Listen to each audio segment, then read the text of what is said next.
Hello बच्चों, आपका स्वागत है हमारे चैनल स्टडी विद प्रेम में। और आज के इस वीडियो में हम क्लास 9th इंग्लिश के चैप्टर नंबर 6 जो आपके मोमेंट्स बुक का है, चैप्टर का नाम है वेदरिंग द स्टॉर्म इन अरसामा। और इस वीडियो में इसके सारे ऑब्जेक्टिव क्वेश्चन को देखने वाले हैं।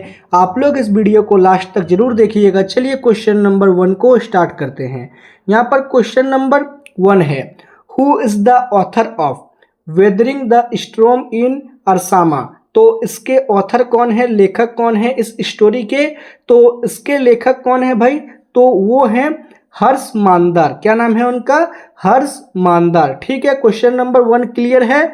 आगे question number 2, who is the main character of the story. तो ये जो स्टोरी है इसका मेन कैरेक्टर कौन है? तो इसका मेन कैरेक्टर है प्रशांत। क्या नाम है मेन कैरेक्टर का? प्रशांत। ठीक है, आगे question number 3, where is Ersama located. तो जो अरसमा है वो कहाँ पर लोकेटेड है भाई, किस जगह पर ये है? तो ये ओडिशा में है। कहाँ पर? इन ओडिशा। ठीक है, 3 नंबर क्लियर है। आगे बढ़े, आगे क्वेश्चन नंबर 4। क्वेश्चन नंबर 4 है, व्हाट नेचुरल डिजास्टर हिट अरसमा। तो कौन सा नेचुरल डिजास्टर है जो अरसमा को हिट करता है? तो वो नेचुरल डिजास्टर था साइक्लोन एंड फ्लूड। क्या? साइक्लोन एंड फ्लूड यानी कि चक्रवात और बाढ़ जो है ये आपदा यानी डिजास्टर अरसमा पर आता है। क्लियर है। आगे क्वेश्चन नंबर 5। क्वेश्चन नंबर 5 है, how old was Prashant at the time of the storm. मतलब जब यह तूफान आता है उस समय प्रशांत का उम्र कितना होता है? तो प्रशांत का उम्र होता है 19 साल। कितना? 19 साल जो है प्रशांत का उम्र उस समय था जब उड़ीसा में जो है स्टॉर्म यानी तूफान आया था। आगे बढ़े, क्वेश्चन नंबर 6। क्वेश्चन है, where was Prashant when the cyclone struck. तो जो प्रशांत है वो जब चक्रवात आता है तब प्रशांत कहाँ पर फंस जाता है? वो कहाँ पर था? तो वो था at his uncle house in Ersama. मतलब उनके जो एक चाचा जी थे यानी अंकल थे वो अरसमा में रहते थे, वहीं पर जो है प्रशांत उस साइक्लोन के टाइम पर था। ठीक है, आगे बढ़े, क्वेश्चन नंबर 7। क्वेश्चन नंबर 7 है, how many days did the storm last. तो जो स्टॉर्म है उसे कितने दिन तक चला? तो ये जो स्टॉर्म आया था अरसमा में, ये स्टॉर्म कितने दिनों तक चलता है? तो ये चलता है 2 डेज। कितने डेज तक? 2 डेज यानी 2 दिनों तक ये तूफान चलता है। ठीक है, आगे क्वेश्चन नंबर 8। क्वेश्चन नंबर 8 है, what destroyed most of the houses and tree. तो जो बहुत सारे घर थे और पेड़ थे उसको किसने नष्ट कर दिया? तो उसको नष्ट किया the strong wind and A heavy rain. मतलब जो बहुत तेज हवा चल रही थी और भारी बारिश के कारण लोगों के घर और पेड़ पौधे जो है उनको नष्ट कर दिया गया। ठीक है, क्वेश्चन नंबर 8 क्लियर है। तो क्वेश्चन नंबर 9 है बच्चों, where did Prashant and his friend family take shelter during the storm. तो ये जो स्टॉर्म आया था उस समय प्रशांत और उसके फैमिली कहाँ पर शेल्टर लेते हैं? वे लोग कहाँ पर शरण लेते हैं? तो वे लोग शरण लेते हैं on the roof of the house. कहाँ पर?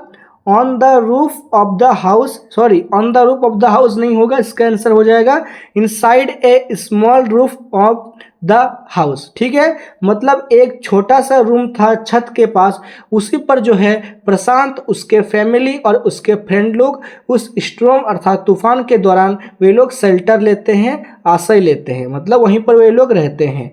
आगे क्वेश्चन नंबर 10। क्वेश्चन नंबर 10 है, what did they it during the storm. तो ये लोग जो हैं स्टॉर्म के दौरान क्या खाते थे? तो ये लोग स्टॉर्म के दौरान खाते थे सिर्फ ओनली बनाना एंड कोकोनट। मतलब वे लोग खाली नारियल और केलों को खाकर वे लोग जिंदा रहते थे। ठीक है, आगे क्वेश्चन नंबर 11।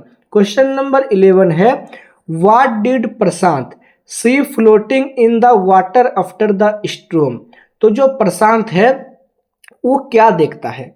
तो प्रशांत देखता है तूफान के बाद पानी में क्या तैरते हुए देखता है प्रशांत? तो वो देखता है ह्यूमन एंड एनिमल बॉडीज, मतलब वो जो है मानव और जानवरों की लाशों को देख रहा था पानी में बहते हुए। आगे क्वेश्चन नंबर 12। क्वेश्चन नंबर 12 है how long was Prashant stranded before he decide to go his village, यानी कि जो प्रशांत है वो अपने गांव जाने का फैसला कितने समय तक फंसा रहा है, मतलब वो उस गांव में जहां पर उसने फैसला किया था जाने का वो कितने दिनों तक वहां पर फंसा रहता है? तो वो फंसा रहता है 2 दिनों तक, यानी 2 डेज। और वो तूफान भी जो है वो 2 डेज यानी 2 दिनों तक ही चला था। आगे क्वेश्चन नंबर 13। क्वेश्चन नंबर 13 है how far was Prashant village from Ersama. तो जो प्रशांत का विलेज है वो अरसमा से कितनी दूरी पर था? उसका दूरी था कितना भाई? तो दूरी था बच्चों याद रखिएगा 18 किलोमीटर। कितना किलोमीटर? 18 किलोमीटर उसका दूरी था। ठीक है। आगे question number 14। What did Prashant use to reach his village. तो जो प्रशांत है अपने गांव पहुंचने के लिए किस चीज का उपयोग करता है? तो वो उपयोग करता है raft made of coconut Trunks, यानी कि जो नारियल के तनों से बना बेड़ा या छोटी नाव होता है उस प्रकार का बनाकर प्रशांत जो है अपने गांव पहुंच जाता है। ठीक है, क्लियर है? आप लोग समझ रहे हैं आसानी से, कोई दिक्कत नहीं है। आगे क्वेश्चन नंबर 15। क्वेश्चन नंबर 15 है what was the seen in Prashant village when he reached. मतलब जब प्रशांत अपने गांव पहुंचता है तो उस समय गांव का दृश्य कैसा था, गांव का सारा सीन कैसा था, वहां पर लोग कैसे थे? तो वहां का सीन था many were dead and houses destroy, मतलब उस गांव के कई लोग मर चुके थे और उनके जो घर हैं वो भी नष्ट हो चुके थे। ठीक है, क्वेश्चन नंबर 15 क्लियर है। आगे क्वेश्चन नंबर 16। क्वेश्चन नंबर 16 है where were the survivor of the village taking shelter. तो जो जितने भी लोग उस तूफान को सरवाइव कर लिए थे, उस तूफान से बच गए थे, वे लोग कहाँ पर शेल्टर लिए हुए थे? तो वे लोग शेल्टर लिए हुए थे एट ए स्कूल बिल्डिंग। कहाँ पर? वे लोग एक स्कूल की बिल्डिंग पर शेल्टर लिए हुए थे। ठीक है।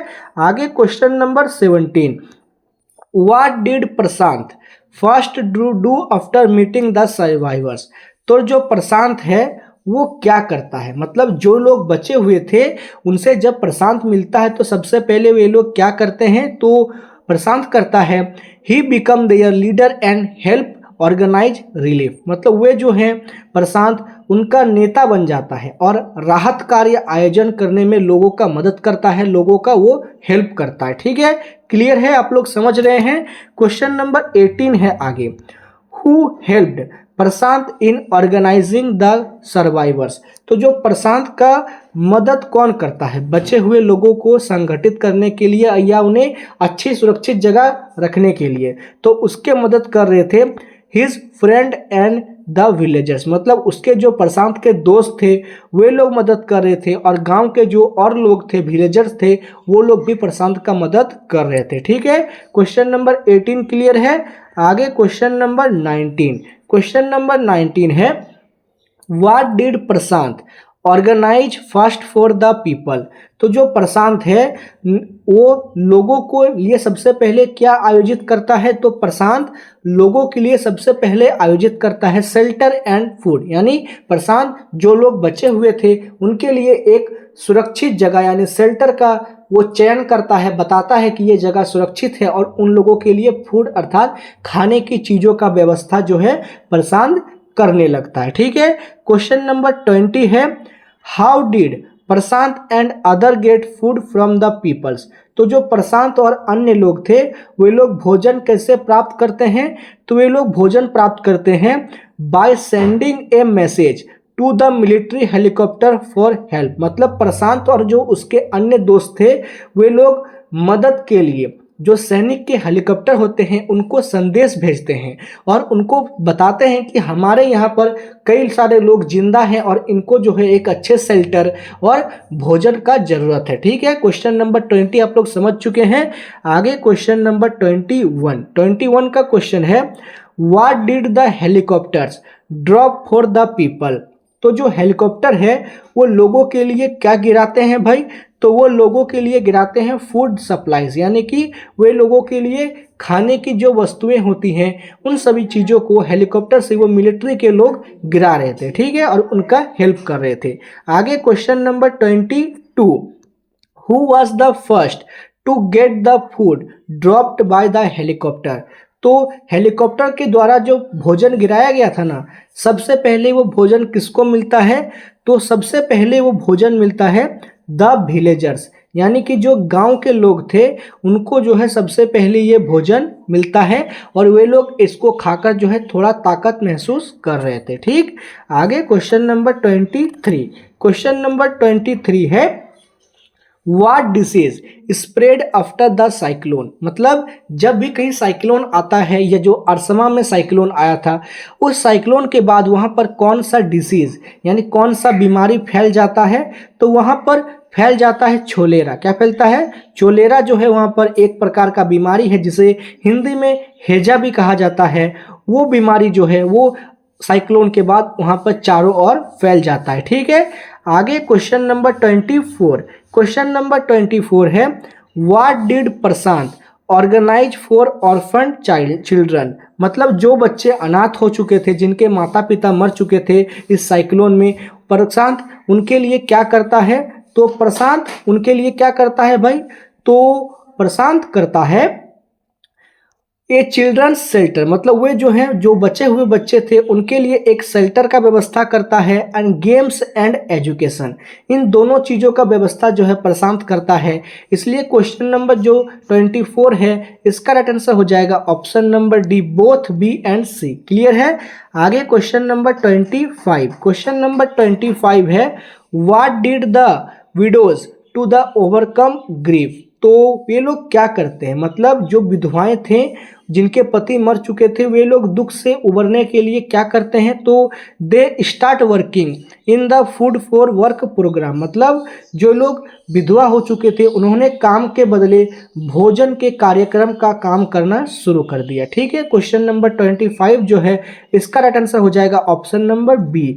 आगे question number 26, what was Prashant main quality show in the story. तो ये जो स्टोरी है इसमें प्रशांत के कौन से मेन क्वालिटी यानी मुख्य गुण को दिखाया गया है, तो वो गुण है लीडरशिप एंड कंपेशन। क्या है, लीडरशिप एंड कंपेशन, यानी कि जो नेतृत्व और करुणा का जो पावर है, जो प्रशांत के अंदर मेन क्वालिटी है, उसी को जो है इस स्टोरी में दिखाया गया है, ठीक है।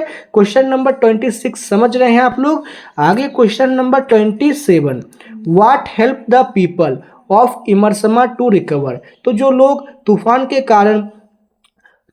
कारण जिनका जो है कुछ प्रकार का दिक्कत हो गया था, वे लोग कैसे रिकवर करते हैं, तो वे लोग रिकवर करते हैं बच्चों United efforts and support for each other. मतलब ये लोग एकजुट होने का प्रयास करते हैं और एक दूसरे के लिए एक दूसरे का समर्थन करते हैं, एक दूसरे का भला करते हैं, जिसके कारण जो है वे लोग उस इमर्सा के स्ट्रोम यानी तूफान से रिकवर करने में वे लोग सक्षम हो जाते हैं, ठीक है। आगे क्वेश्चन नंबर 28 का क्वेश्चन है what was the emotional state of the survivor इंस्नेली। मतलब जो सर्वाइवर्स थे, जो लोग बच गए थे उस तूफान से, उनकी भावनात्मक स्थिति यानी इमोशनल स्टेटस उनका कैसा था, तो वे लोग जो है काफ़ी ज़्यादा होपलेस ऑन ग्रीफ स्ट्रिकन। मतलब ये लोग काफ़ी ज़्यादा निराश और शोकग्रस्त हो गए थे, उनके अंदर जो है बहुत बड़ा दुख आ गया था, और दुख था अपने घर को तबाह होते उन्होंने देखा, अपने जो आसपास के लोग थे, घर के करीबी थे, उनको जो है उन्होंने अपने सामने मरते हुए देखा, जिनका जो है उनके अंदर दुख बैठ गया था। आगे क्वेश्चन नंबर 29, क्वेश्चन नंबर 29 है what message does the story weathering in storm in इमर्सा कन्वे। तो ये जो स्टोरी है वेदरिंग द स्ट्रोम इन अरसमा, ये क्या कन्वे करता है, ये हमें क्या मैसेज देता है, तो ये हमें मैसेज देता है coverage and cooperation can rebuild life, यानी कि जो साहस और सहयोग है वो जीवन का पुनर्निर्माण कर सकता है। मतलब अगर हम लोग साहस दिखाते हैं, लोगों के साथ में सहयोग करते हैं, मदद करते हैं, तो हम लोग क्या कर सकते हैं, किसी भी ध्वस्त यानी किसी भी बर्बाद हो चुकी चीज को फिर से हम लोग पुनर्निर्माण या फिर से बना सकते हैं। ठीक है, क्वेश्चन नंबर 29 क्लियर है। आगे लास्ट क्वेश्चन है question number 30, what happen to Prashant at the end of the story. तो जो ये स्टोरी का जब अंत होना वाला था उस समय प्रशांत का क्या हुआ। तो प्रशांत का क्या होता है भाई, तो ही बिकम ए रे एंड होप फॉर अदर्स, यानी वो दूसरे के लिए एक आशा की किरण बन जाता है कि लोगों को प्रशांत के ऊपर भरोसा हो जाता है कि ये हमारे लिए अच्छा काम कर रहा है और लोग उस पर भरोसा करना शुरू कर देते हैं। ठीक है, क्वेश्चन नंबर 30 का राइट आंसर हो जाएगा ऑप्शन नंबर बी। और इसी क्वेश्चन के साथ हम लोगों ने इस चैप्टर के जितने सारे इंपॉर्टेंट ऑब्जेक्टिव थे उन सभी को देख और अच्छे तरह से समझ लिया है। अगर आपको वीडियो पसंद आए तो आप लोग इस वीडियो को लाइक कीजिए, हमारे चैनल को सब्सक्राइब कीजिए। मिलते हैं आपके साथ किसी नेक्स्ट वीडियो में। जय हिंद, जय भारत।